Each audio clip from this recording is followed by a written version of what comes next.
Hi guys, welcome to your harp class. Today we're going to talk about the harp in the mariachi music. Actually, just to tell you a little bit about the history, mariachis, before they had trumpets, all they had was the harp and the violins to play the melodies.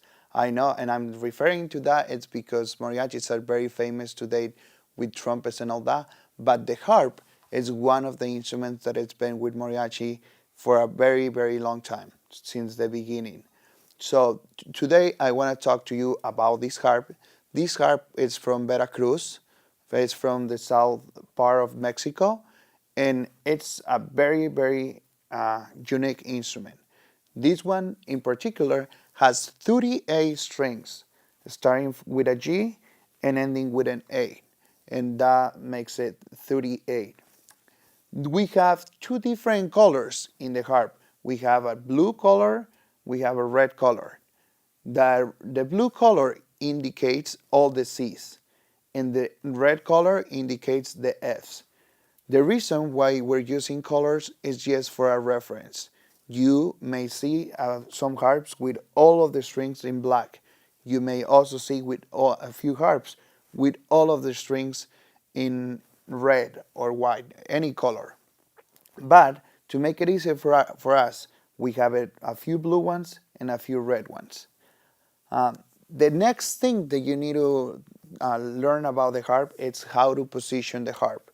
The harp, you're basically practicing by standing up, and it goes on your right shoulder, about your right shoulder, and we are using both hands, just like a piano.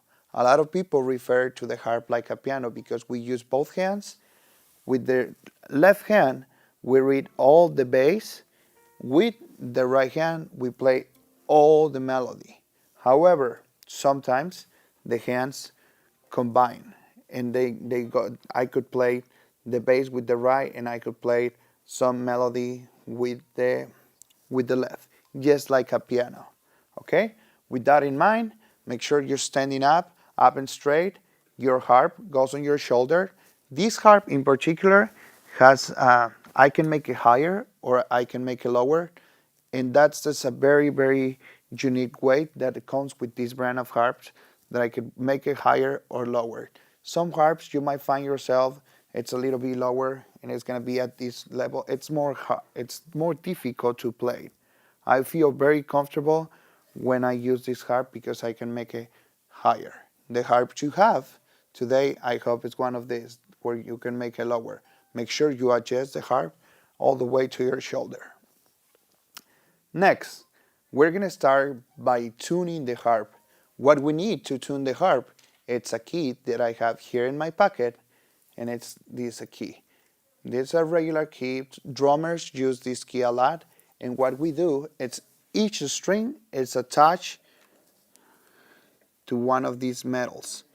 Each string is attached to one of these metals, and I can put the key there and move it. If I want to make it higher, I have to go away from myself.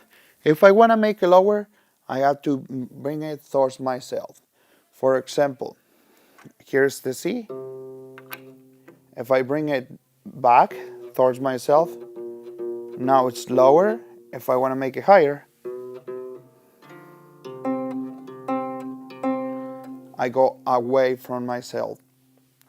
Notice that each blue, the strings, the blue ones are 8 strings apart, which is an octave in music, as we've been practicing in previous classes. So once you have a key and you can tune your harp, it's very important to know how you're gonna tune the harp. With that, what I'm saying is that before, many years ago, they didn't have this system. This system does, these levers, you tune the harp in a key, and by pushing it up, you're raising the tone. You're raising each note by half a step. You're raising the pitch. So for example, for mariachi, the key that makes more sense, it's a B flat, which has a B flat and an E flat. So right now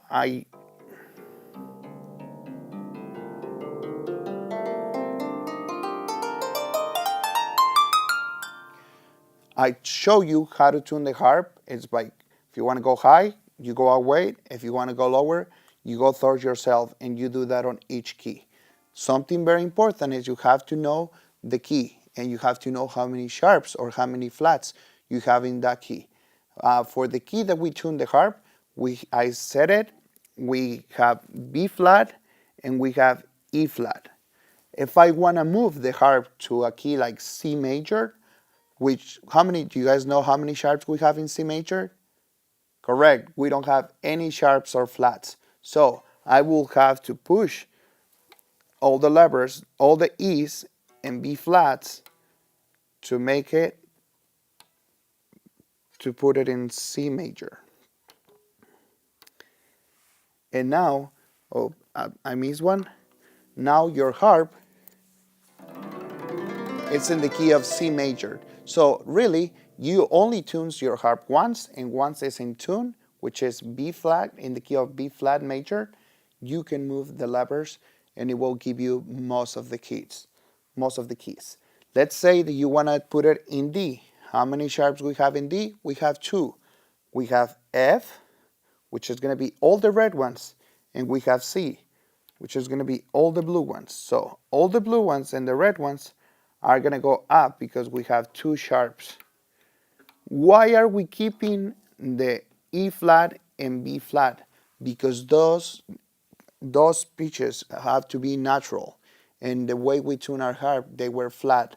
If I pull it down, they're flat. If I pull it up, that's raising the note to make it natural.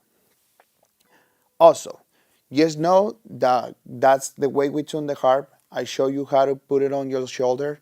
When you practice the harp, make sure you're practicing standing. Make sure you don't use a chair. If you have to practice a lot and you want to take a chance, this is how you do it on a chair. I don't want you to cheat because it's really easy to do different things in the wrong way. Let me show you.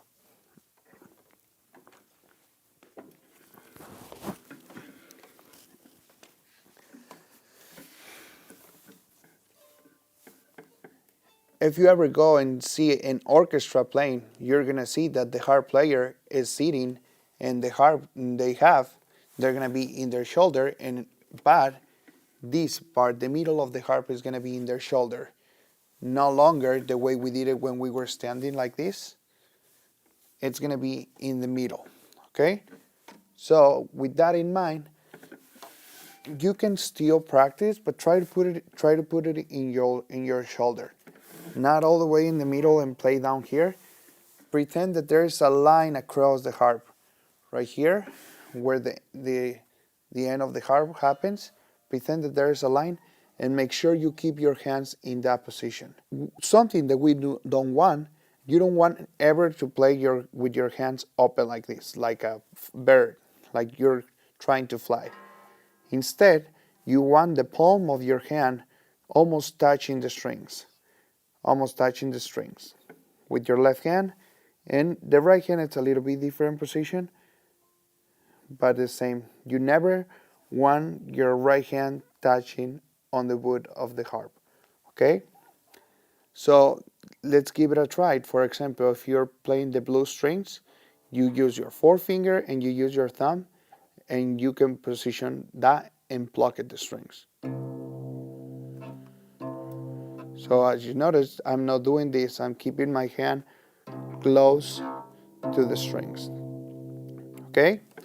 Something very important, when you're putting your hands on the harp, you get excited. And something that is going to happen is that your body is going to collapse. You're going to be doing this. Oh yeah, I love the harp. I'm telling you, you're going to be doing this. But that's your job. That's what you're preventing. Make sure your back is straight and you're not practicing like this. This is not a couch. You're not allowed to take the harp to the couch and say, Mom, can I watch the TV now and practice the harp? No. Make sure you keep your back straight and your hands in position. And then you can use the harp and use a chair. However, I'm going to go back and I'm going to say it again. The more you can practice standing up, the better. So with that in mind, I'm going to go back and show you how to do a few things, standing up. Now that I show you that you can, and you see that you can use a chair, we're going to go back to the original position because mariachi players, especially the harp player, plays the harp by standing up. So you can take advantage of the chair when you're at home, but when you go to a performance, you're going to have to be standing. That's why I recommend you to practice standing and do both, but do more standing than sitting down. With that in mind, I'm going to review some of the things that we have learned. We learned that the harp goes on our shoulder. You have to be standing nice and tall. And we also learned that we tune the harp with the key. Um, with the key, if you want to go higher, you go away from yourself. If you want to go lower, you come towards yourself. We also learned that we have levers. Once you put the harp, once you tune it in a key, you can change the key of the harp by moving these levers. For example, right now the harp is in the key of B flat. I'm going to put it for simplicity, I'm going to put it in the key of C. So how many sharps do we have in the key of C major? Yes, you're right. We don't have any sharps or flat in the key of C major. So with that in mind, I'm going to put all my B flats, I'm going to make them natural. And the way you do that is by pulling the lever up. And that will raise each note by half a step. Something very important is you have to do it on every single E flat and B flat that you have across the harp. And now my harp is in the key of C major with 0 sharps and 0 flats. That's very important to remember, and that's one of the main things that I want you to get from this class. If you want to have the key in the key of G, do you know how many sharps do we have in the key of G? Perfect. We have 1 in the sharp. We're in the key of G major. In the sharp, it's F. So I'm going to put all the red ones up because the red is F. And now my entire harp is in the key of G major.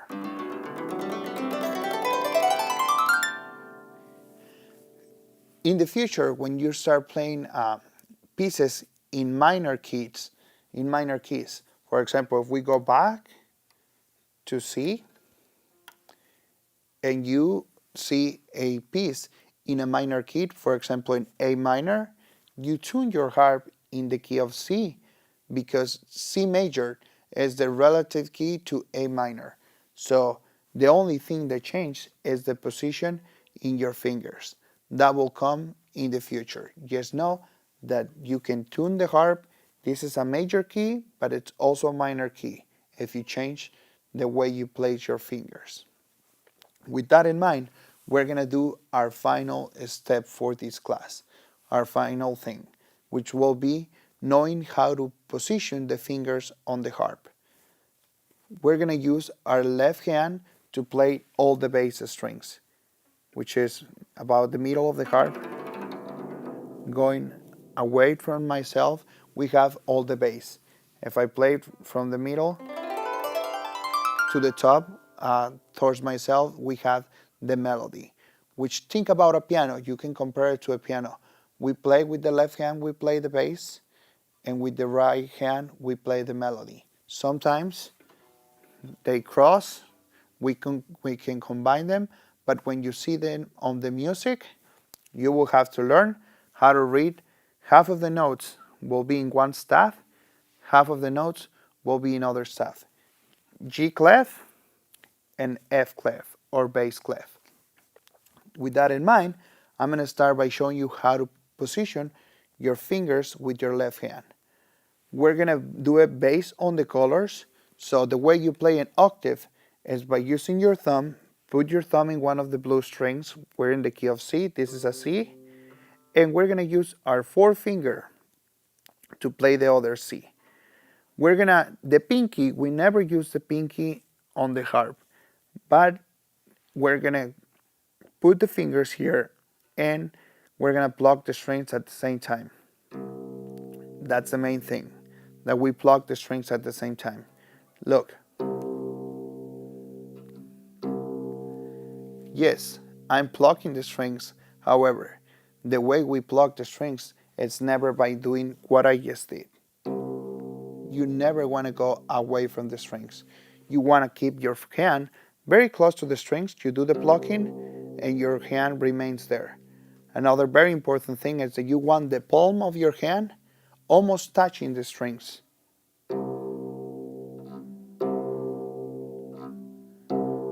Never, remember that I show you that we don't want to fly? Never go outside. Never go so much outside. We don't want to create this motion. We're just blocking the strings. In the future, we will use the middle fingers, which is the index and the middle finger. For now, we're just using the 1 and 4.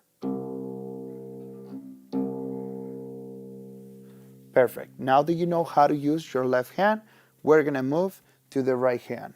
For the right hand, we're going to do the same thing. We're going to find one of the blue strings, any octaves. You could do that exercise up here. You could do this exercise in that octave. It's your choice.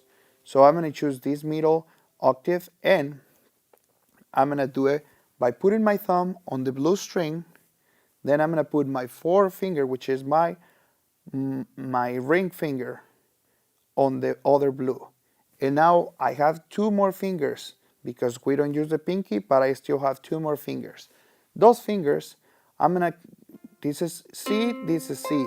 I'm gonna complete the chord by using these 2 fingers. I'm gonna play with the index, I'm gonna play a G, and with my middle finger, I'm gonna play an E. And that's a chord. Now if I pluck them all at the same time, it sounds like this. Now that you heard the plucking, remember how we didn't have to go away from the strings here. There's some technique that we have to follow when we use the right hand. We're plucking, it's ring, middle, index, and then before I pluck the string on my thumb, my fingers have to go back to the position. So I pluck and it comes to almost touches my palm. Pluck, pluck, and then before I pluck the last string, my fingers go back. One more time. I'm going to do that one more time. It's the ring finger comes, the next finger, which is the middle finger, and then the final, the other finger. Now my hand, it looks like a fist. It's close. Before I hit the last string, before I pluck the last string, all of those fingers that I just played have to go back. And now I can play the string.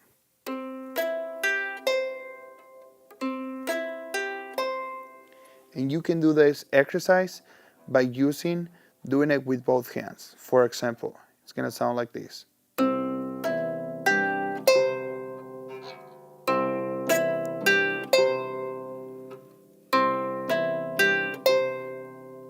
Once you master the exercise going up, you can go down. And the same thing, before you hit the last note, all your fingers have to go back. This is a very, very difficult exercise when you first start to play the harp. Your hand eventually will learn a distance between your fingers, but it's little by little. Make sure you practice with the metronome and make sure that you practice every day, and you will get this exercise. With that in mind, I will leave you and I will let you practice the harp. Remember the position, how to tune the harp, how to move the levers, how to use the harp when you're using a chair. All these things are very important and it takes a lot of time. It's very easy to say I can play pieces, But if you don't if you don't play with the right technique, you're not gonna be able to play fast, or you're not gonna be able to play. You're not gonna last when you play it. It's this instrument. It's a very difficult instrument to play physically. You're using your both hands, and you're standing the whole time. So make sure you spend some time looking at your posture, looking at the position of your hands. I will see you next time.